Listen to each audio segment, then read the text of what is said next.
Inaugurée l'année dernière, la petite chapelle au village de Vélé a accueilli ce dimanche de nombreux fidèles pour la commémoration de la Sainte Trinité.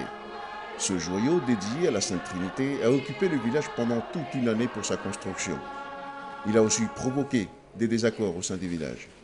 Mais grâce à une volonté de réunification des coutumiers et des anciens, le village est de nouveau réuni par la Sainte Trinité. Je porte le titre de Fai Nouvelle, chef coutumier du village d'Ono, depuis 9 ans. Et je suis heureux aujourd'hui de revoir mes sujets de nouveau réunis. Ça a été très difficile. Mais grâce à la bonne volonté de tous, et le temps aussi, a beaucoup joué dans cette réconciliation. Aujourd'hui, nous avons respecté la volonté de chacun et heureusement, tout le monde est revenu vers nous les coutumiers. Le roi Tuangaïf et toute la chefferie d'Alo ont aussi honoré de leur présence la fête de la Sainte Trinité, une fête qui coïncide avec celle de la fête des Pères. Et dans son homélie, le Père Takassi a rappelé l'importance du mystère de la Sainte Trinité, tout en insistant sur le rôle du Père.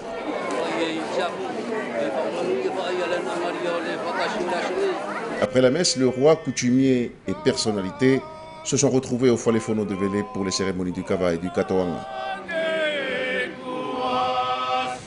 2 kavas ont été préparés. Le premier en l'honneur des religieux, en l'occurrence ici le curé de la paroisse, l'occasion de saluer toute l'assistance. Le deuxième kava, dit aussi le grand kava du Katoanga, en l'honneur cette fois du roi Tuangaïf.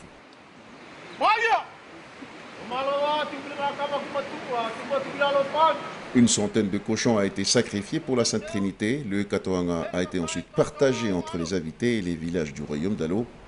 Le village d'Ono vient de fêter pour sa part sa 2e fête de village de l'année.